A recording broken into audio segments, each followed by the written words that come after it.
Reverendo Frei Chakachama,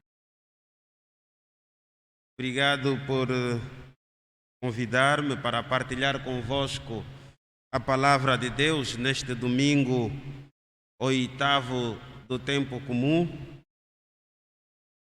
Cara comunidade da paróquia de Nossa Senhora dos Remédios, a Mamá que Cura. Estamos aqui presentes para agradecer a Deus por tudo quanto Ele fez por nós, mas também para renovarmos as nossas forças e assim vivermos na Sua palavra, vivermos na Sua amizade e podermos assim conviver numa sã harmonia com os nossos irmãos. E hoje as leituras são bastante convidativas. Interpela a cada coração,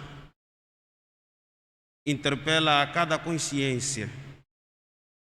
A primeira leitura do livro do Ben-Sirá nos quer colocar na nossa consciência como deve ser verdadeiramente o homem de Deus, coerente, verdadeiro e justo. Ao terminar a leitura, o livro do Ben-Sirá pede para não elogiarmos a ninguém sem antes este falar, e diz: porque é assim que se experimentam os homens. A palavra que muitas vezes abençoa é a mesma palavra que mata. Portanto, cada um de nós deve ter este grande cuidado em expressar alguma palavra. E ninguém deve escapar disto, no cuidado das palavras. Uma palavra dirigida a alguém, uma palavra maldita, mal feita, fere o coração, mata a alma e muitas vezes não tem volta. Não temos como reconstruir, porque as pessoas passam mesmo, como diz a leitura, a conhecer-nos a partir daquilo que a gente diz. E isto não é só para a vida cristã como tal, é na vida social, na vida política, na vida cristã. O cuidado das palavras. Num tempo em que as pessoas sofrem, as palavras devem ser de carinho, de alento, de coragem, para podermos então reconstruir as pessoas e buscar aquilo do que elas necessitam. Se alguém estiver a se afogar, não podemos dizer bem feito. Não são palavras que as pessoas precisam. Por mais que não gostamos daquela pessoa, devemos ter palavras prontas, palavras necessárias para acudir o irmão. No momento de sofrimento, em que as pessoas estão a passar mal, não vamos dizer com palavras vivas que não há fome. Não vamos dizer com palavras vivas que as pessoas não estão a sofrer. Porque estas pessoas passarão a conhecer quem somos realmente. Então, amados no Senhor, esta palavra também é para ti, é para mim, é para nós. É preciso munirmos-nos da palavra de Cristo. Cristo Jesus tem palavras de amor.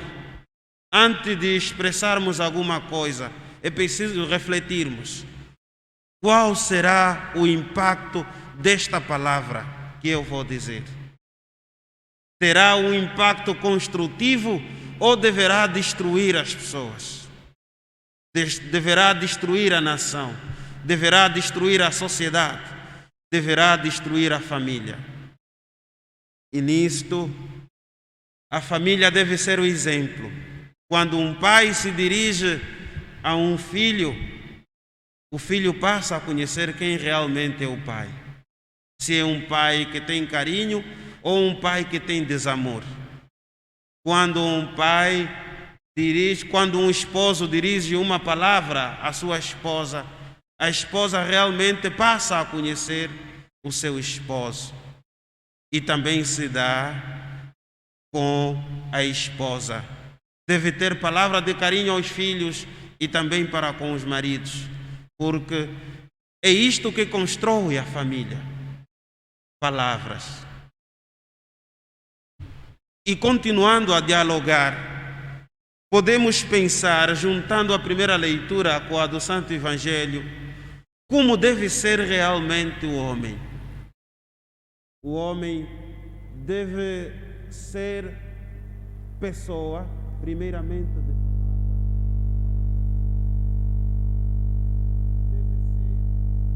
um homem de um agir coerente e um homem de um ser que atrai. Portanto, é assim que se conhecem as pessoas, pelas suas palavras, pelo seu fazer e pelo seu ser. E o cristianismo é isto, não simplesmente uma religião de dizer, uma religião do parecer, nem simplesmente do ser. Ele nos ensina a sermos coerentes nestas três coisas. E Jesus, então, vem nos dar esta bela catequese sobre a parábola do cego que tenta guiar outro cego. Quem são os cegos? Esta pergunta deve ser feita, porque senão estaremos a olhar simplesmente para o outro, para a outra, e é isto que Jesus quer nos fazer evitar. Porque cegas, pode ser todos nós aqui presentes, quando não usamos de coerência.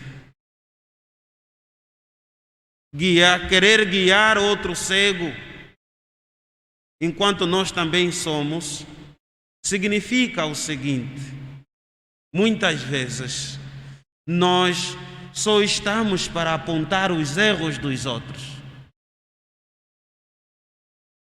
Há, até mesmo dentro da igreja, pessoas que só controlam as vidas dos outros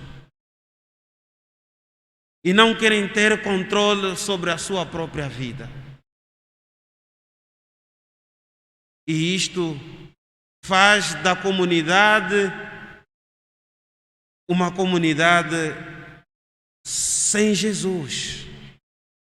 Porque Jesus, ao terminar o Evangelho, diz, até antes de terminar, o discípulo não é superior ao mestre, mas todo discípulo perfeito deverá ser como o mestre. O que quer nos dizer Jesus? Jesus quer colocar no nosso coração aquele desejo de sermos como Ele. É a imitação de Cristo que vale. E quem tenta imitar Cristo todos os dias, jamais falará mal dos outros. E quem fala mal dos outros, e até pelas costas, merece um nome, que é covarde. Não tem coragem de falar vivamente, cara a cara, e fica aos cochichos, às fofocas. E muita gente entra no esquema da fofoca. Se tens essa atitude, muda, caro irmão e cara irmã. Seja uma pedra fundamental para esta igreja, uma pedra que edifica, não seja um buraco na igreja.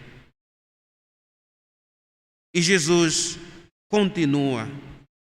Primeiro, cada um deve tirar o argueiro que tem na sua vista.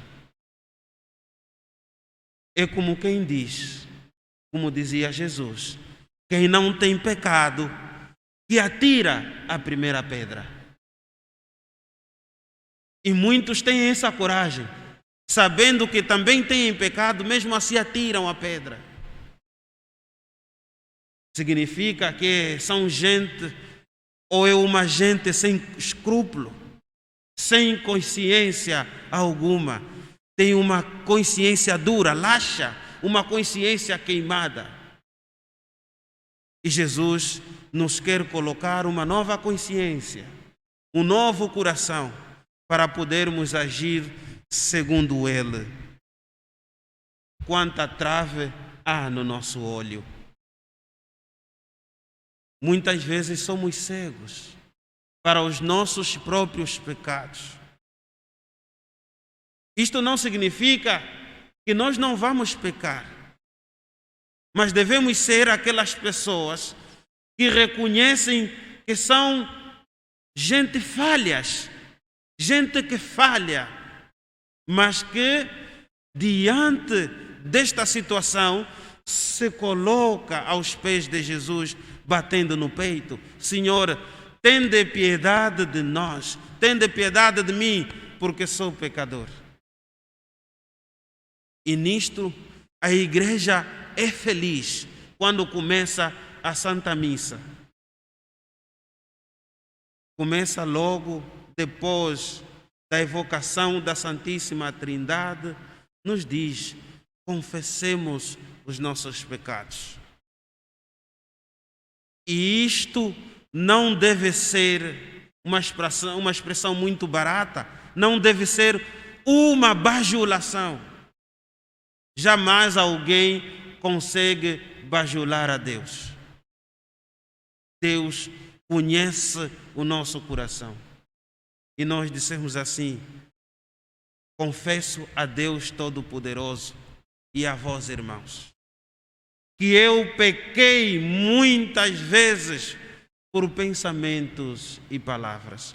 É que muita gente diz estas palavras mecanicamente e não pensa naquilo que está a dizer. Agora reflita se és pecador ou não, e se não pecas por pensamento e palavras, por atos e omissões.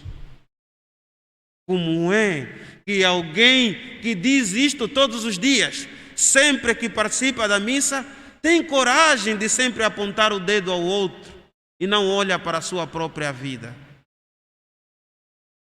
Pecamos sim, muitas vezes, por pensamentos. Quantas vezes nos colocamos a pensar mal dos outros? Por palavras. Quantas vezes a nossa boca é afiada, boca com bico grande, que só sabe falar mal dos outros. E como diz um padre da minha casa, diz assim: há gente que tem boca de quiabo, só escorrega para falar mal dos outros. E um outro colega padre dizia: eu pensava que neste tempo em que estamos a usar máscaras por causa da Covid, a fofoca diminuiria, mas não, aumentou. Os mestres da fofoca, as mestras, sempre arranjam ocasião para isso. E isto também podemos olhar aos alunos na sala de aula. Mesmo com máscara, conseguem cochichar na hora da prova. Então, amados no Senhor, tenhamos em conta o que o Senhor nos ensina, para não merecermos aquele nome muito duro. Jesus diz assim: hipócrita, tira primeiro a treva da tua vista, e então verás bem para tirar o algueiro da vista do teu irmão. Hipócrita quer dizer teatrista. Muita gente faz teatro, está na igreja, mas como um teatrista. Precisa claramente de orientar a sua vida no Senhor. Eu escutava a homilia de um padre do Brasil hoje de manhã, que dizia: nós corremos o risco de sermos católicos e não sermos cristãos. Merecemos este nome de católicos, mas cristãos é aquele que age como Cristo, que ama como Cristo, que fala como Cristo, que faz como Cristo, que pensa como Cristo. Por quê? Porque todo discípulo perfeito deverá ser como o Mestre. E Jesus é o nosso Mestre. Que Ele ilumine a nossa vida e o nosso coração. E que Maria, nossa Mãe, interceda sempre por nós. Amém.